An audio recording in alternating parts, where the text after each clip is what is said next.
परमात्मा का भजन कैसे करना, स्मरण कैसे करना। उस संगत को ये मतलब नहीं रहता कि हमको क्या भोजन मिला, क्या पानी मिला, कैसी रहने की व्यवस्था मिली, क्या मिला और क्या नहीं मिला। शिव महापुराण की कथा करते करते 30 वर्ष हमको भी हो गए और इन 30 सालों में देखा है जो भी शिव भक्त शिव महापुराण की कथा को श्रवण करने के लिए आते हैं, जो असली श्रोता होते हैं, कथा सुनने वाले होते हैं, वो कभी भी किसी यजमान से, मीडिया से या कोई माइक लगाकर पूछे उससे भी ये नहीं कहते कि यहाँ पर क्या कमी है। हमेशा एक ही बात कहते हैं कि पूरी व्यवस्था है और हमको बाबा की कृपा है, यहाँ कोई कमी नहीं है। एक ही बात उनके मुख से निकल, मतलब संगत से ये मालूम पड़ जाता है कि ये संगत कैसी है, उसका ईश्वर के प्रति भाव कितना है, उसका स्मरण कितना, उसकी भक्ति कितनी है। कई मीडिया वाले पहुंचते हैं माइक ले लेकर, आप बताओ यहाँ कैसी व्यवस्था है, आपको कोई लाभ हुआ कि नहीं हुआ, क्यों आए हो, इतनी गर्मी में कैसे पहुँचे हो। जब आप अपना अनुभव उन मीडिया वालों को बताते हो कि बाबा ने हमारे ऊपर ये कृपा करी है, शिव जी ने हमको यहाँ बुलाया है और व्यवस्था करने वाला कोई दूसरा नहीं, स्वयं देव अधिदेव महादेव है जो व्यवस्था करता है, आप और हम नहीं है। आपके और हमारे बस का कुछ भी नहीं। तेरी कृपा बिना नहीं एक भी लेते हैं श्वास, तेरी कृपा से तनु तनु। बखान क्या करूं मैं लाखों के ढेर का, चपटी बहुत में खजाना कुबेर का। ये गंगाधार मुक्ति द्वार ओमकार तू, भोले ओमकार तू। आयो शरण तिहारी शंभो कारतार तू। कथा कराने वाला कोई मनुष्य नहीं होता। शिव महापुराण के महत्तम में लिखा है कि कथा कराने वाला भी शिव ही है। कहीं ना कहीं भोले बाबा ने अमरजीत सिंह मेहता जी को, पदम जी मेहता जी को, उनके परिवार को यहाँ भटिंडा में रखा और उनके माध्यम उनको बनाकर ये भगवान शिव की कथा संपूर्ण पंजाब वासियों को श्रवण कराने का सौभाग्य प्राप्त हुआ, भटिंडा वालों को सुना। एक लक्ष्य आपको भी बनाया है शिव ने।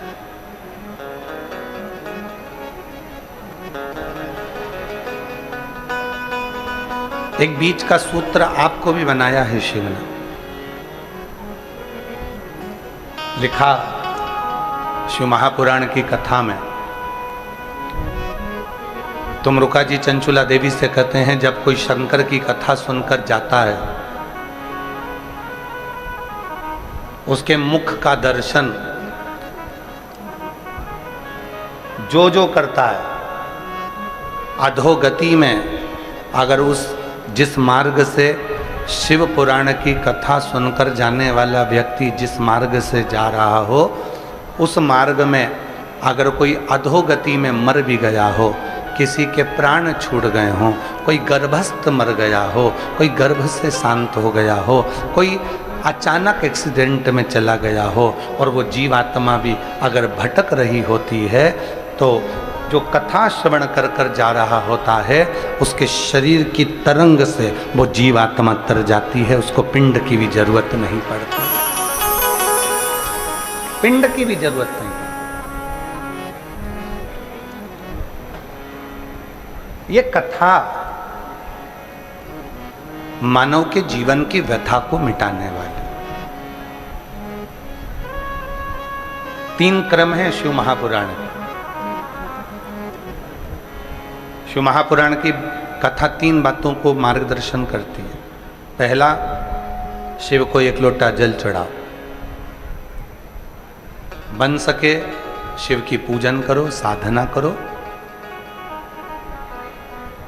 कई लोग कहते हैं कि हम अगर घर में शंकर जी का शिवलिंग लाकर रख लेंगे तो हम अगर बाहर गए, शिवलिंग घर में रह गया, कोई पूजन करे ना करे तो उसका दोष लगेगा।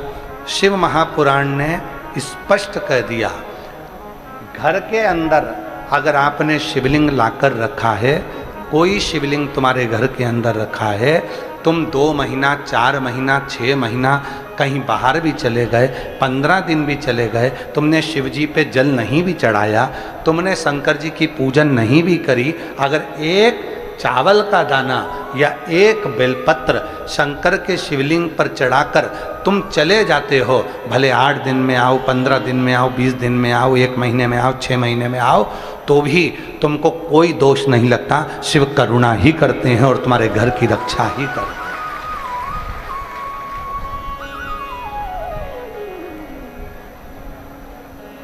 शिव करुणा करते हैं, शिव रक्षा करते हैं।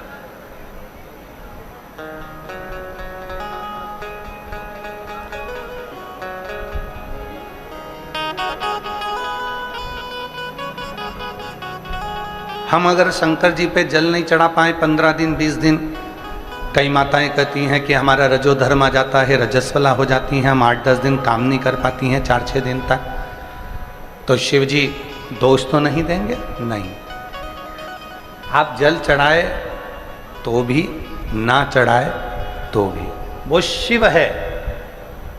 पिता कभी अपने बच्चों को अपशब्द नहीं कहता, और मान लो गुस्से में आकर अपशब्द कह भी देता है तो पिता अंदर से उसको बद्दुआ नहीं देता, वो दुआ ही देता है कि जैसा भी है मेरा है, मेरा।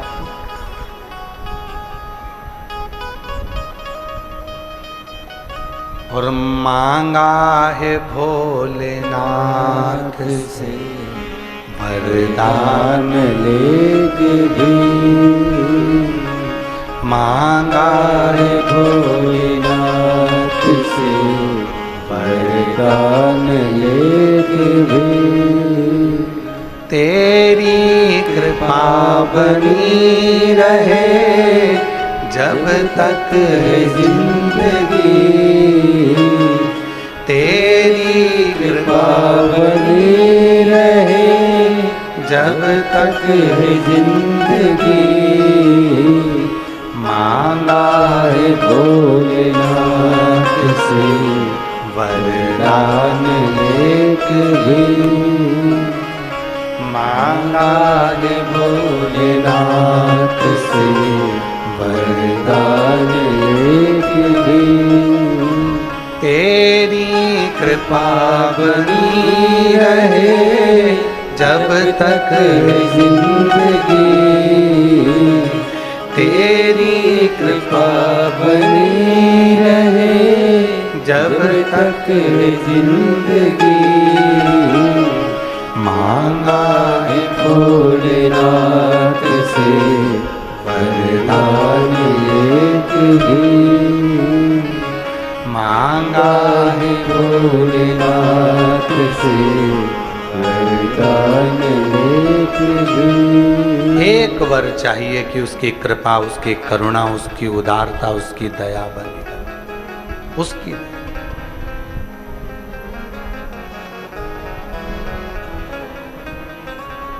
भगवान शंकर तुम्हारी जाति नहीं देखेगा, ब्राह्मण हो, क्षत्रिय हो, वैश्य हो, शूद्र हो। शिव जी तुम्हारा वर्ण नहीं देखेगा, शिव जी तुम्हारा शरीर नहीं देखेगा, शिव जी तुम्हारा धन और वैभव भी नहीं देखेगा, शिव जी तुम्हारी पूंजी और संपदा भी नहीं देखेगा। शिव अगर कुछ देखेगा तो निर्मल मन सो मोहि पावा और मोहि छल छिद्र कपट ना भावा। केवल तुम्हारा हृदय मन, केवल मन ही देखेगा, केवल मन।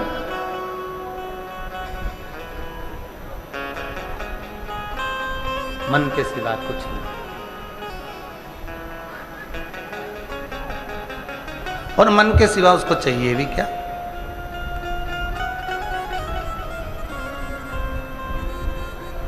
शिव महापुराण की कथा कहती है, एक लोटा जल, आवाज नहीं आई, जम के बोलो, एक लोटा जल, बोल बम का नारा है, श्री शिवाय।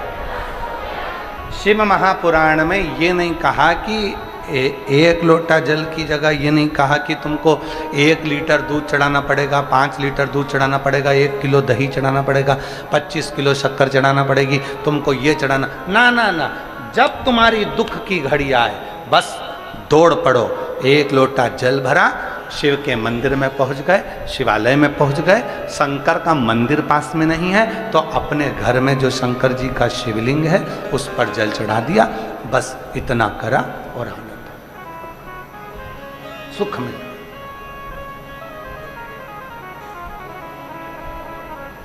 यहां शिव को बहुत आडंबर की जरूरत नहीं पड़ती, यहां शिव को बहुत दिखावे की जरूरत नहीं पड़ती। दौड़े, एक पत्र है, अच्छा है, देखो।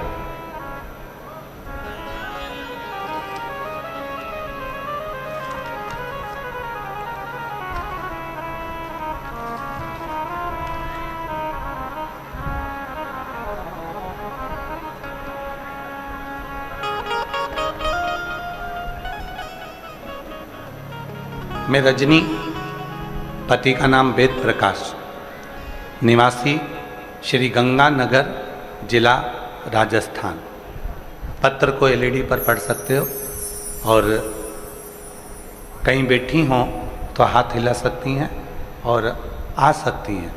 मैं रजनी, पति का नाम देव प्रकाश, निवासी श्री गंगानगर, जिला राजस्थान की हूँ। गुरुजी आप ही हैं, आ जाओ, आ जाइए। गुरुजी मैं क्या कहूँ, मेरे भोले बाबा का गुरुजी मेरी लड़की राधिका जी, जो केवल 7 साल की है, जो कि जन्म टाइम से डॉक्टर ने लीवर खराब बता दिया था। धीरे धीरे गुरुजी डॉक्टर ने मेरी लड़की को, जब वो बड़ी होती चली गई तो उसका लीवर और खराब हो गया। आखिरी में डॉक्टर ने खाना पीना सब मना कर दिया था। पिछले साल डॉक्टर ने ऑपरेशन का बोल दिया था, पर डॉक्टर का बोलना था लीवर का ऑपरेशन अगर इस लड़की का हो रहा है तो इसकी जो बच्चेदानी है वो भी निकालना ही पड़ेगी, क्योंकि लीवर पूरा सड़ चुका है, खराब हो चुका, इसकी बच्चेदानी तक वो पहुंच गया। 7 साल की लड़की का अगर मैं बच्चादानी निकलवा दूं तो आने वाले समय में फिर इसका विवाह कैसे हो। गुरुदेव मन में बहुत दुख हुआ। गुरुजी हम इतने दुखी हो गए कि ऑपरेशन कराएं कि ना कराएं। ऑपरेशन कराने का डॉक्टर बोल रहा है कि जरूरी है, ऑपरेशन नहीं कराओगे तो और तकलीफ होगी, और ऑपरेशन कराऊं तो बच्चादानी भी निकालना पड़ेगी, और लड़की की उम्र केवल 7 साल है। अब करूं तो करूं क्या।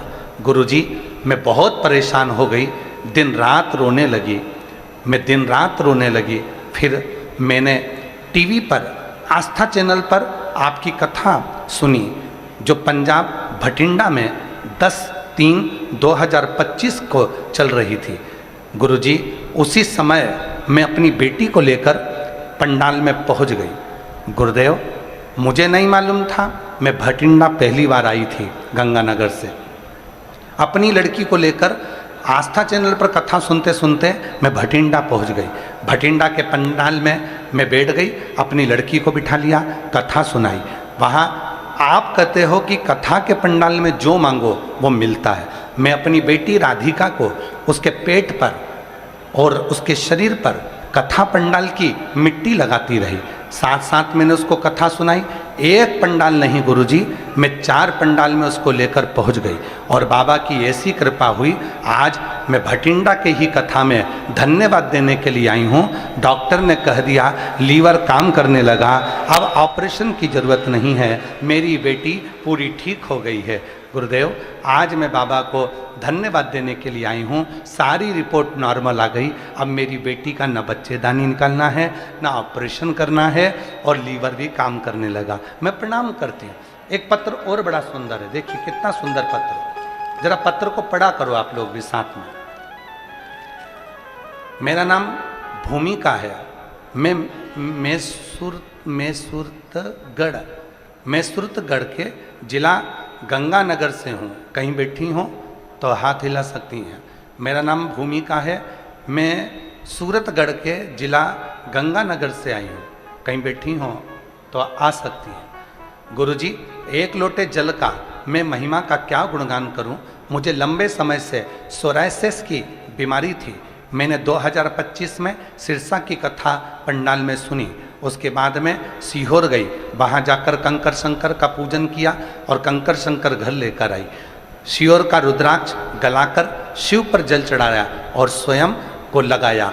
40 दिन तक लगातार शंकर पर जल चढ़ाती रुद्राक्ष का और वो अपने शरीर पर लगा लेती। गुरुजी, मैं नहीं जानती थी कि मेरी जिंदगी में इतने सालों से सोरायसिस की बीमारी थी। डॉक्टर तो कह रहा था कि ये बीमारी मरते दम तक रहेगी, शरीर ठीक नहीं होगा। दवाई खाते खाते कई सालों हो गए पर सोरायसिस की बीमारी ठीक नहीं हुई और केवल 40 दिन निकले गुरुजी, और बाबा की कृपा से आज मैं पूरी ठीक होकर बाबा को प्रणाम करने भटिंडा आई हूँ, यहाँ प्रणाम करने आई हूँ।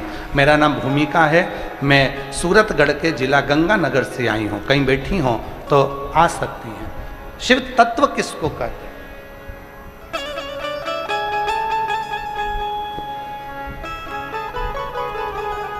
मांगा है भोलेनाथ से वरदान लेके, मांगा है भोलेनाथ बोलो बोलो बोलो वरदान लेके, तेरी कृपा बनी रहे जब तक है जिंदगी,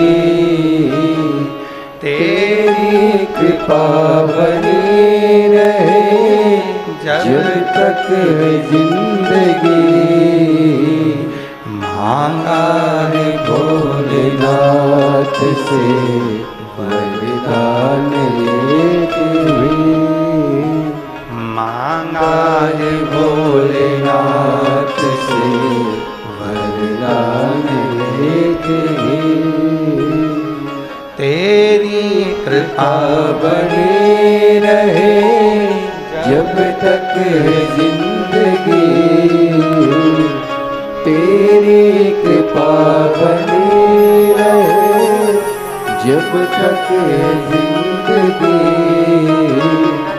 मांगा है भोलेनाथ से वरदान लेके भी, मांगा है भोलेनाथ से वरदान लेके भी। ऐसे दयालु नाथ से रिश्ता बनाइए, ऐसे दयालु नाथ से रिश्ता बनाइए, मिलता रहेगा आपको जो कुछ भी चाहिए, मिलता रहेगा आपको जो कुछ भी चाहिए। ऐसा करिश्मा होगा जो हुआ कभी नहीं, ऐसा करिश्मा होगा जो हुआ कभी नहीं। मांगा है भोलेनाथ से वरदान एक ही वर है, एक ही वरदान है, बस तेरी कृपा बन, तेरी कृपा।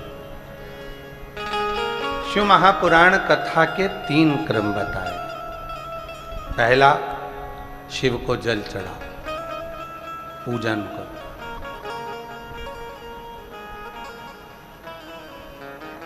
पूजन कैसे होती है? वस्तु से कि मन से? जम के बोलो जरा, मन से। कोई तुमसे कह दे इतना किलो तो दही लाना ही था तभी शिव जी प्रसन्न होंगे, तो कह देना सियोर वाला बाबा बोला है, 1 बूंद गंगा का जल और 1 बूंद देसी गाय का दूध अगर शिव पर चढ़ जाए तो शिव करुणा करना प्रारंभ कर देते हैं। फिर वो बोले गंगा का जल कहाँ है, तो उसको उत्तर देना मेरे घर का जल लाई हूं 1 लोटा। शिव के मस्तक पर चढ़कर भगवान नारायण के चरण का जल गंगा जल बन जाता है, तो मेरे घर से लाया हुआ जल जब शिव पर चढ़ेगा तो वो भी गंगा जल ही बन जाए। भगवान नारायण के चरण का जल जब शिव की जटा में आया तो गंगा जल बन गया। तो मेरे भी घर का जल आएगा, शिव को चढ़ेगा तो वो भी तो गंगा जल बन जाएगा, वो भी तो गंगा जल। कई लोग जो विरोध करने वाले होते हैं, जो कथा की बातों को काटने वाले होते हैं, वो वीडियो बना बना के डालते हैं कि शिव जी पे चढ़ा हुआ जल मत पीना, तो फिर लिख कर जाना कि मरते समय गंगा जल भी मत पीना, क्योंकि वो भी तो शिव जी पे चढ़ा हुआ है। जो लोग कहते हैं शिव जी पे चढ़ा हुआ जल मत पीना, नहीं तो ये पाप लग जाएगा, दोष लग जाएगा। अरे भाई, तो फिर लिख दे गंगा जल भी शंकर जी पे चढ़ा हुआ है, मरते समय पिला मत देना, जो ऐसा बोलते हैं उनको। गंगा जल भी तो शिव पे चढ़ा हुआ है। अगर हम भगवान शंकर पर चढ़े हुए जल को पीते हैं तो 3 कायिक, वाचिक, मानसिक 3 पापों से मुक्त हो जाते हैं और शिव की शरणागति हमको प्राप्त हो जाती है।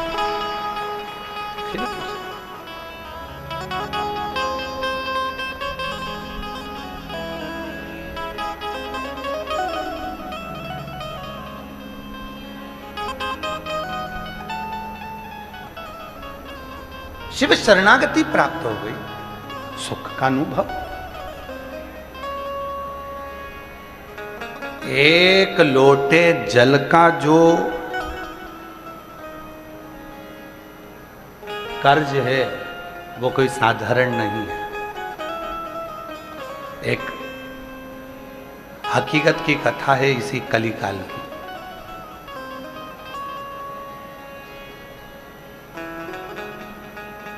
इसी कलिकाल 1935 ईस्वी की कथा, इसी कलिकाल की, ग्वालियर के पास की है।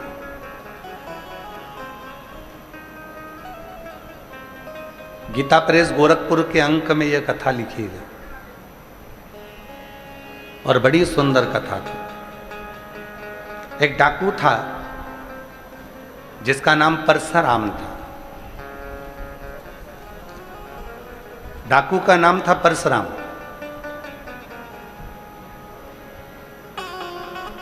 चैत्र का महीना था, बहुत तेज गर्मी पड़ रही थी। जंगल में भ्रमण कर रहा था। मुरैना के जंगलों में वो घूम रहा था। उसके साथ के जितने भी डाकू थे वो इधर उधर पानी को ढूंढने के लिए चले गए थे। उसको भी प्यास लग रही थी। 2 दिन से वो मुरैना के जंगल में, ग्वालियर के जंगलों में घूमता रहा, पानी नहीं मिला। ढूंढ ढूंढ के थक गया, पानी नहीं मिल रहा, पानी मिल ही नहीं रहा। क्यों बढ़ा रहे हो? पानी नहीं मिला। मुरैना के जंगलों में वो ढूंढ ढूंढ कर थक गया, पानी नहीं मिला, जल नहीं, जल मिल ही नहीं रहा। आखिरी में परशुराम डाकू ने विचार कर लिया कि अब तो मुझे मरना है, क्योंकि प्यास आदमी को फिर जल ना मिले तो वो मर गए। व्यक्ति को भोजन नहीं मिले ना 4-6 महीने तक, वो नहीं मरेगा। पर अगर व्यक्ति को पानी ना मिले तो उसके प्राण छूट जाए। जल बहुत जरूरी, क्योंकि ये शरीर और ये पृथ्वी पूरी जल से पूरी।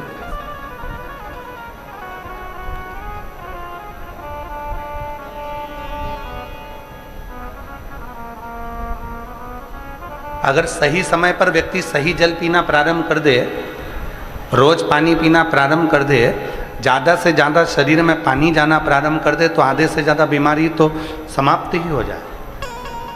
पर इतने आलसी लोग हो गए हैं कि पानी जब तक कोई दिखता नहीं है और किसी से मंगवाते नहीं है तब तक पीते भी नहीं, उठ के रसोई घर तक नहीं जाते। इतने आलसी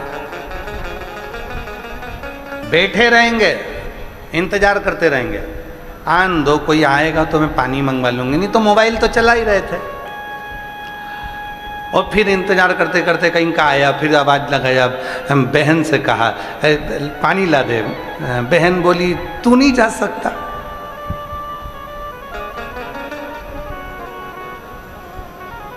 अच्छा, दुनिया की सबसे अच्छी लड़ाई बहन भाई की लड़ाई है, दुनिया की सबसे अच्छी लड़ाई।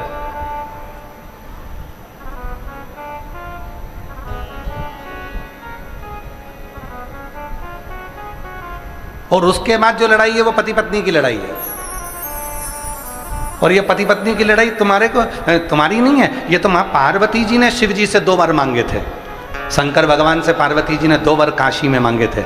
शिव जी ने कहा मांग पार्वती क्या चाहिए? पार्वती ने कहा मुझे 2 वर चाहिए। एक वर ये, काशी में जो मरेगा उसको तारक मंत्र तुमको देना पड़ेगा, उसके कानों में गुरु मंत्र देना पड़ेगा।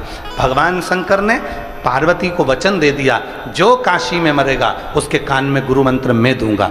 दूसरा वर पार्वती जी ने मांगा कि पति पत्नी में कितना भी झगड़ा हो, उनका आपस में प्रेम बहुत बढ़े, ये वर दे दीजिए। तो शिव जी ने वर दे दिया, वर दे दिया। इसलिए पति पत्नी का थोड़ा बहुत झगड़ा होना जरूरी है। वो झगड़ा करेंगे, प्रेम बढ़ेगा। पर इतना झगड़ा मत करना कि वो मायके और तुम्हारे घर। इतना झगड़ा भी नहीं, इतना झगड़ा भी नहीं होना चाहिए। और नहीं तो मालूम पड़े, वो एक किस्सा आता है ना, एक पति नोट जोड़ रहा था, एक पति बैठकर नोट जोड़ रहा था, तो उसका कोई नोट फट गया होगा तो वो जोड़ रहा था। इतने में पत्नी आई मायके से और पत्नी ने आकर कहा क्या कर रहे हो? पति बोला पैसे जोड़ रहा हूं। पत्नी खुश होकर बोली मुझे मालूम था, मेरा बर्थडे आ रहा है ना, उसके लिए जोड़ रहे हो? पति बोला नीरी पगली, 500 का नोट फट गया था तो जोड़ रहा हूं। नोट फट गया इसलिए।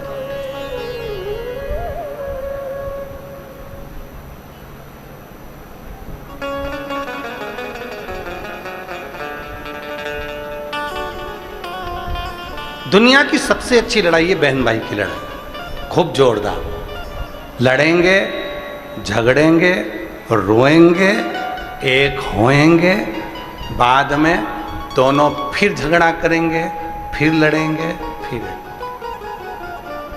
पर ये कब तक लड़ते हैं? जब तक विवाह शादी नहीं होते, कुंवारे हैं तब तक लड़ते हैं। और विवाह के बाद में फिर दोनों झगड़ा करने वाली बात को याद कर कर अपने उस याद में कभी कभी आंसू भी आ जाते हैं, कभी कभी।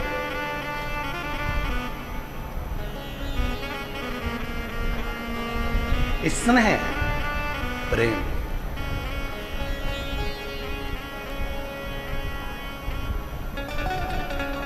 और यही वात्सल्यता है, यही स्नेह है। पानी परशुराम डाकू को नहीं मिला, हताश हो गए। नहीं, हताश होकर परशुराम डाकू ग्वालियर मुरैना के जंगलों में भ्रमण करता करता करता करता आगे पहुंचा तो एक मट्टी का ओटला बना हुआ था।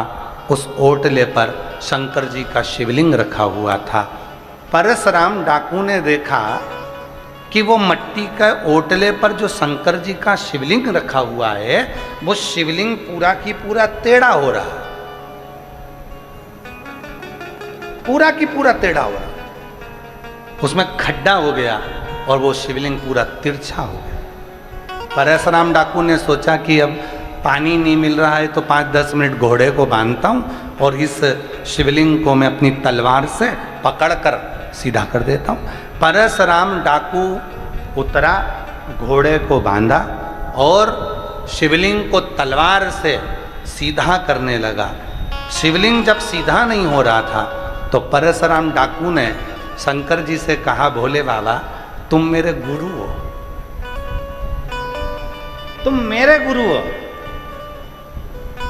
मैं भी डाकू और अच्छा नंबर 1 का, और तुम भी कम नहीं हो। मैं डाका डालता हूं धन का, तुम डाका डालते हो मन का, लोगों का दिल चुरा लेते हो, हृदय चुरा लेते हो। बाबा आप मेरे गुरु हो, मेरा नाम परशुराम है, मैंने सुना है परशुराम भगवान के भी आप गुरु रहे हो, तो मेरे भी गुरु हो।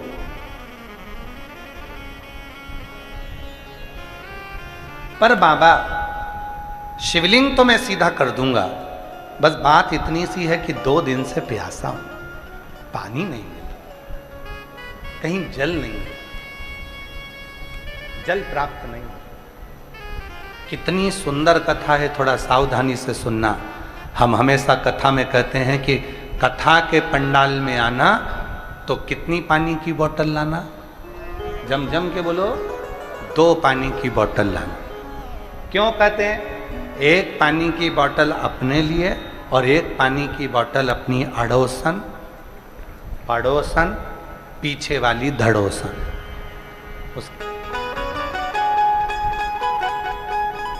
एक पानी की बोतल अपने लिए लेकर आओ और एक पानी की बोतल जो अपनी अड़ोसन, पड़ोसन, धड़ोसन है उसके लिए लेकर आओ।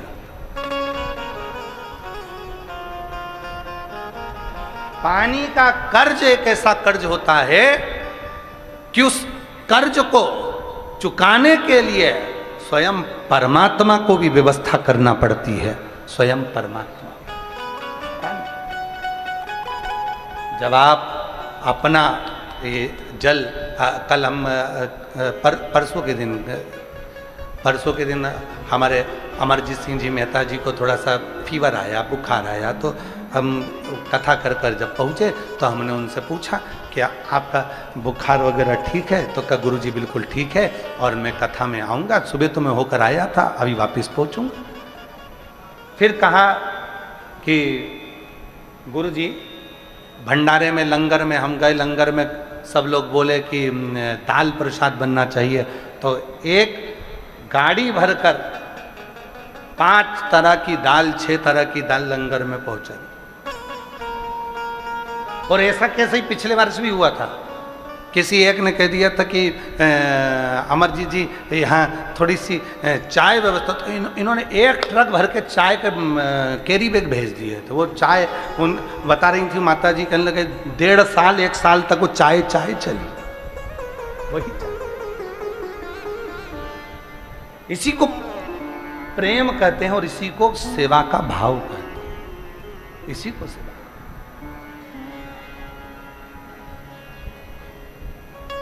आप अभी वो बहन आई थी, कहाँ गई वो? अभी आई थी ना वो लेने के लिए बेलपत्र, कहाँ बैठी है, जरा खड़ी हो ना, कहाँ गई वो बता रही थी हम लोग आ रहे थे, 20 लोग गाड़ी में थे। हाँ, ये बहन बता रही थी 20 लोग गाड़ी में बस में आ रहे थे और कहीं कौन सा गांव बोला था उसने, कौन सा गांव बोला था, वहाँ बस कोई गांव बताया था यहीं आसपास, वहाँ वो बस जो है उसकी 20 लोग उस बस में थे और वो बस कहीं डामाडोल हो गई, कहीं फंस पलटी मार। जितने लोग बस में आ रहे थे सब वहीं पर, एक गाड़ी वाला पीछे से आता है, सबके मुख पर श्री शिवाय नमस्तुभ्यम था। एक गाड़ी वाला आया, गाड़ी रोकी, सबको निकालकर अपनी गाड़ी में बिठाया और बोलने लगा, आप भटिंडा जा रहे हो, चलो मैं तुम्हें शिव पुराण तक छोड़कर आता हूं, और लाकर यहां बिठा गया। तो बहन जी के शब्द है, जो पत्र लेने, बेलपत्र लेने आई थी। कहीं कौन सा गांव भी बताया था कि जहां वो बस डामाडोल होकर कहीं गिरी पड़ी, जो भी हुआ। गंगानगर से चले थे, कौन आया, कौन पहुंचा, कौन लेकर यहां छोड़ गया, सबको इकट्ठा कर कर बिठाकर किसी की उंगली में खरोच आई, कोई दूसरा नहीं था। ना जाने किस वेश में नारायण मिल जाए, कब वो आता है कब चला जाता है पता ही नहीं। क्या बात,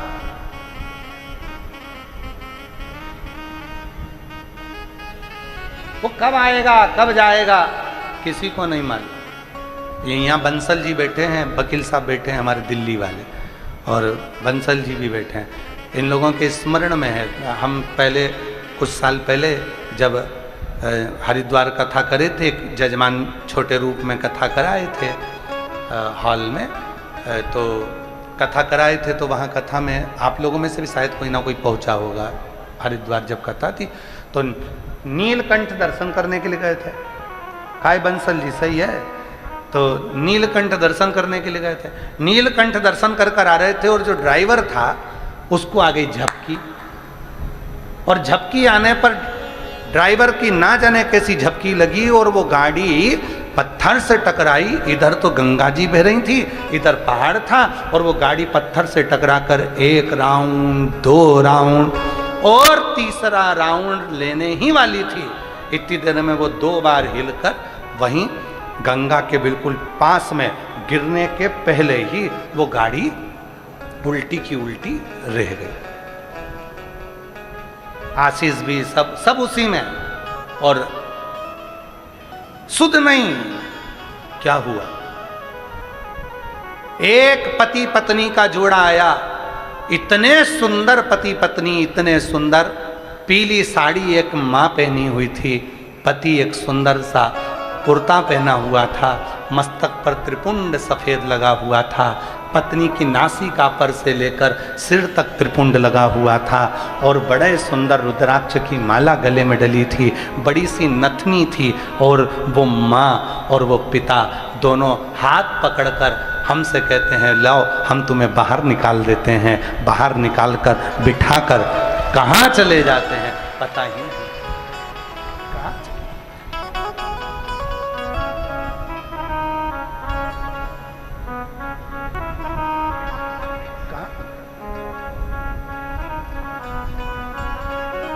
उसको पहचानना कठिन है, बहुत कठिन, बहुत कठिन। नाम है तेरा तारणहारा, कब तेरा दर्शन होगा। जिसकी प्रतिमा इतनी सुंदर, वो कितना सुंदर होगा, वो कितना सुंदर होगा। नाम है तेरा तारणहारा कब तेरा दर्शन होगा।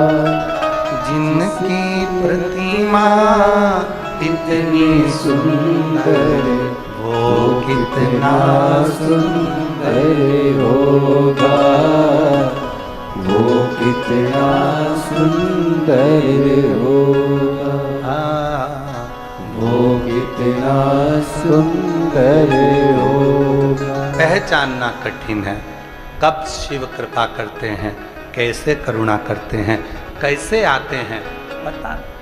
पारस डाकू ने, परशुराम डाकू ने कह दिया भोले बाबा बहुत प्यास लग रही है, मैं शिवलिंग सीधा कर देता हूँ। जैसे ही शिवलिंग सीधा करा, एक बुढ़िया हाथ में लोटा पानी का, एक लोटा जल, उस पे कटोरी रखी मिठाई की, धीरे धीरे डंडा टेकती टेकती टेकती टेकती ओटले पर आकर बैठ गई। शंकर जी के ओटले पर आकर बैठी बुढ़िया।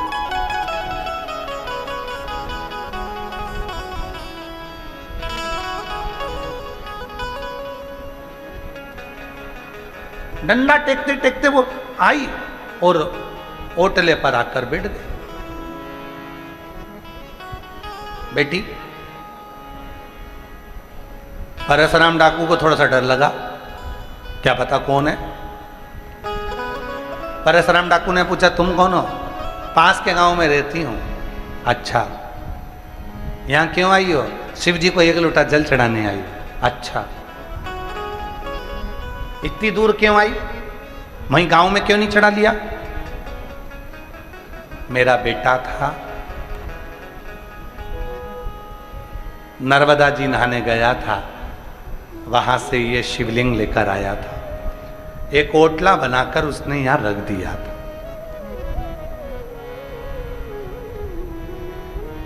वही आता था, पूजा करता था।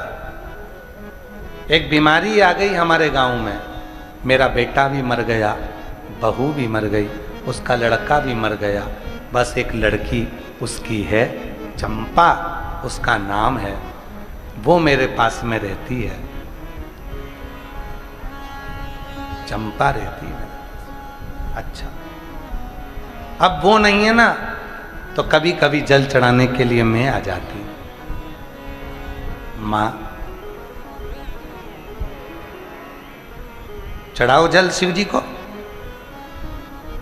बूढ़ी मां ने कहा मुझे ऐसा लगता है कि तुमको प्यास लगी है, जल तो मैं बाद में आकर चढ़ा दूंगी, लो तुम पानी पी लो। एक लोटा जल बूढ़ी मां ने परशुराम डाकू को दिया, मीठे की कटोरी दे दी। परशुराम डाकू ने मिठाई खाई, पानी पी गया, और पानी जो पिया तो परशुराम डाकू की आंख में जल भरकर महादेव से कहता है मैंने तो तुझसे कहा था कि प्यास लगी है, और जल बुढ़िया लेकर आ गई। जल बुढ़िया लेकर आ, मैंने तो तुझसे कहा था। डाकुओं के रिकॉर्ड में परशुराम डाकू का चरित्र आज भी लिखा हुआ है ग्वालियर के रिकॉर्ड में, आप उसको पढ़ो मिलेगा। बुढ़िया लेकर आ गई। बूढ़ी मां वापिस जाने लगी। परशुराम डाकू ने कहा मां जा रही हो? हाँ। इतनी जल्दी क्या है? बूढ़ी मां कहने लगी मेरी पोती है ना चंपा, उसका विवाह है। बैसाख के महीने में पंचमी तिथि को मेरी बेटी का ब्याह है, उसकी बारात आई, पर बेटा नहीं है, बहू नहीं है, कोई कमाने वाला नहीं है, घर में कुछ भी नहीं है। मेरे को पूरे गांव में जाकर थोड़ा थोड़ा सा मांगना पड़ेगा, तब तो मेरी बेटी का ब्याह होगा। परशुराम डाकू ने कहा मां, तेरा एक लोटा जल पिया है, मैंने अपने गुरु के मुख से सुना था, एक लोटा जल जब शंकर जी के ऊपर चढ़ता है, शंकर भगवान उस जल चढ़ाने वाले के कर्जदार हो जाते हैं और कर्जा चुकाने उसके घर जरूर जाते हैं।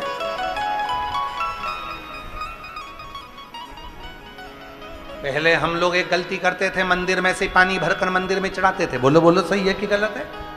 मंदिर का ही लोटा, मंदिर का ही पानी मंदिर में शिव जी को चढ़ाते थे। तो शिव जी हमारे कर्जदार नहीं बनते थे। जब से हमने अपने घर का जल एक लोटा भरकर शिव जी को चढ़ाना प्रारंभ करा, शिव पुराण कहती है तुम्हारे घर का जल लेकर शिव कर्जदार हो जाते हैं तुम्हारे। इसलिए कहते हैं एक लोटा जल सारी समस्या का हल। तुम्हारे घर का जल शिव को मिलता है, शिव तुम्हारे कर्जदार होते हैं, तो तुम्हारा कर्जा चुकाने के लिए महादेव 3 महीने में तुम्हारे दरवाजे पर आकर तुम्हें सुख प्रदान करना प्रारंभ कर देंगे। सुख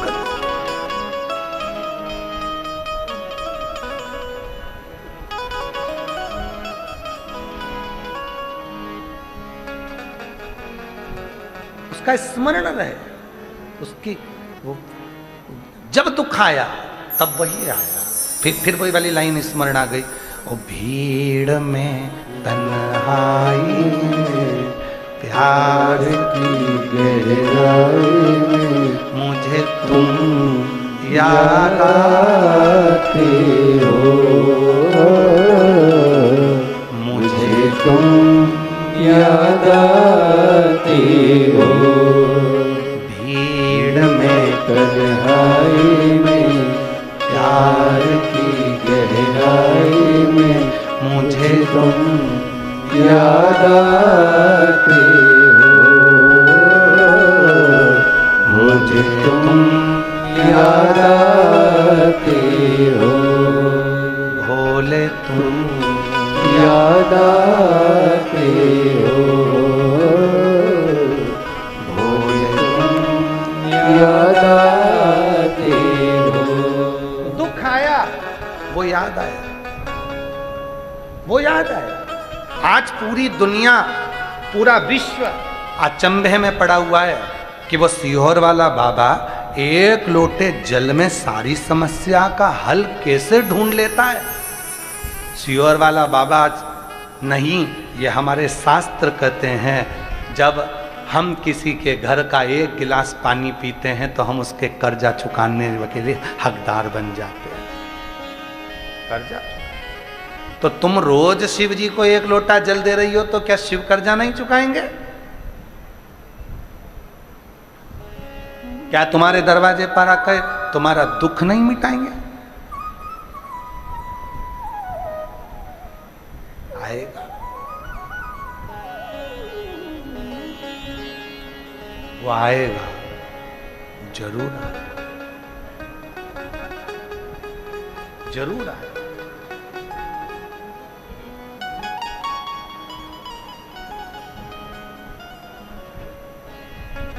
उससे बस निवेदन करना, महाराज चलो काशी चले ओ भोलेनाथ, चलो काशी चले ओ भोलेनाथ, चलो काशी चले ओ भोलेनाथ, चलो काशी चले ओ भोलेनाथ।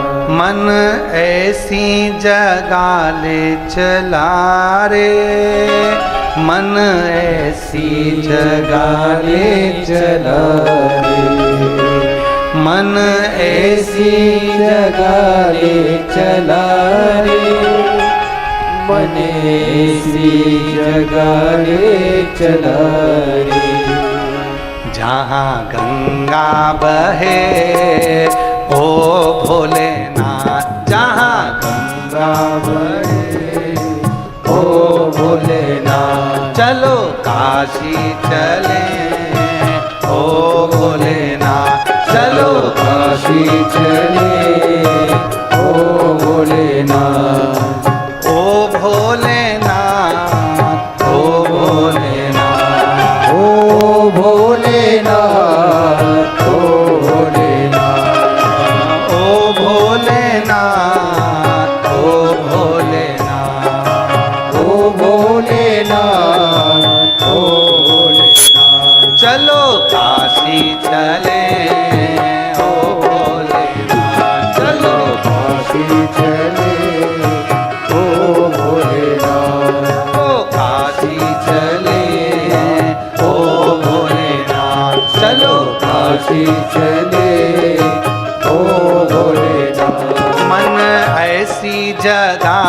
चला रे, मन ऐसी जगा ले चला रे, ओ मन ऐसी जगा ले चला रे, मन ऐसी जगा ले चला रे। ओ जहाँ गंगा बहे, ओ भोलेनाथ, जहाँ गंगा बहे, चैन ओ भोलेनाथ, जहाँ गंगा बहे, ओ भोलेनाथ, जहाँ गंगा बहे, ओ भोलेनाथ, जहाँ गंगा बहे, ओ भोलेनाथ। जहाँ गंगा बहे, ओ भोलेनाथ। दोनों हाथों से ताली से बजाते हुए।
जहाँ गंगा बहे वहाँ डुबकी लगे, जहाँ गंगा बहे वहाँ डुबकी लगे, जहाँ गंगा बहे वहाँ डुबकी लगे, जहाँ गंगा बहे वहाँ डुबकी लगे, जहाँ गंगा बहे वहाँ डुबकी लगे, जहाँ गंगा बहे वहाँ डुबकी लगे, जहाँ गंगा बहे वहाँ डुबकी लगे, जहाँ गंगा बहे वहाँ डुबकी लगे। वहाँ पाप धुले, ओ भोलेनाथ, वहाँ पाप धुले, ओ भोलेनाथ, वहाँ पाप धुले, ओ भोलेनाथ, वहाँ पाप धुले, ओ भोलेनाथ। चलो काशी चले, ओ भोलेनाथ, चलो काशी चले, ओ भोलेनाथ, चलो काशी चले, ओ भोलेनाथ, चलो काशी चले, ओ भोलेनाथ, ओ भोलेनाथ, ओ भोलेनाथ, ओ भोलेनाथ, ओ भोलेनाथ, ओ भोलेनाथ, ओ भोलेनाथ, ओ भोलेनाथ, ओ भोलेनाथ। चलो काशी चले, ढीले खोलो, ओ ढीले खोलो। भोलेनाथ, चलो काशी चले, ओ भोलेनाथ। शंभो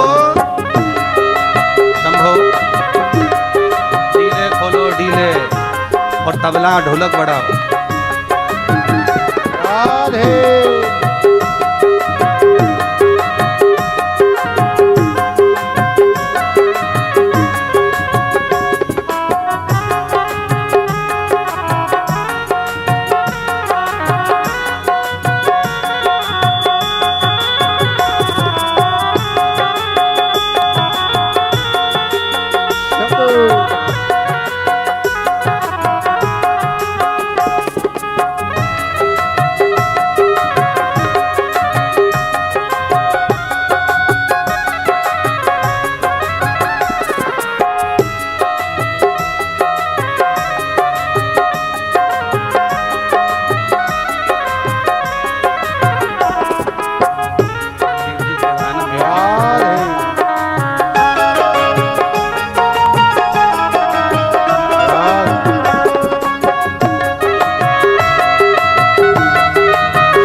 बहे वहाँ डुबकी लगे, जहाँ गंगा बहे वहाँ डुबकी लगे, जहाँ गंगा बहे वहाँ डुबकी लगे, जहाँ गंगा बहे वहाँ डुबकी लगे, जहाँ गंगा बहे वहाँ डुबकी लगे, जहाँ गंगा बहे वहाँ डुबकी लगे, जहाँ गंगा बहे वहाँ डुबकी लगे, जहाँ गंगा बहे वहाँ डुबकी लगे, जहाँ गंगा बहे वहाँ डुबकी लगे, वहाँ पाप धुले ओ भोलेनाथ, वहाँ पाप धुले ओ भोलेनाथ, वहाँ पाप धुले ओ भोले, ओ वहाँ पाप धुले ओ भोलेनाथ। चलो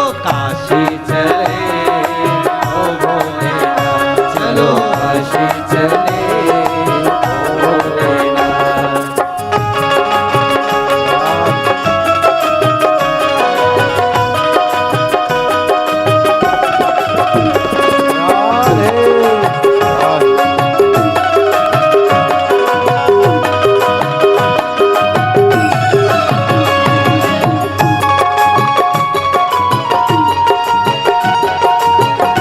शंभो शंभो शंभो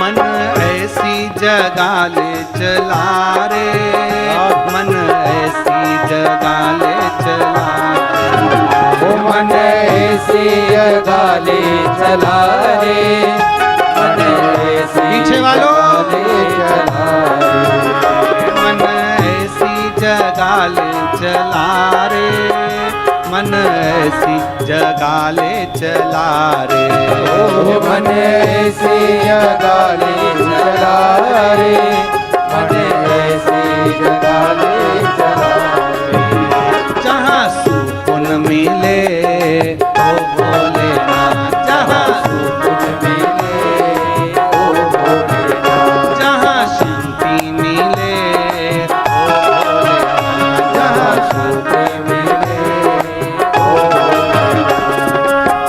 भोलेनाथ, ओ भोलेनाथ, ओ भोलेनाथ, ओ भोलेनाथ, ओ भोलेनाथ, ओ भोलेनाथ, ओ भोलेनाथ, ओ भोलेनाथ। चलो काशी चले ओ भोलेनाथ, चलो काशी चले ओ भोलेनाथ।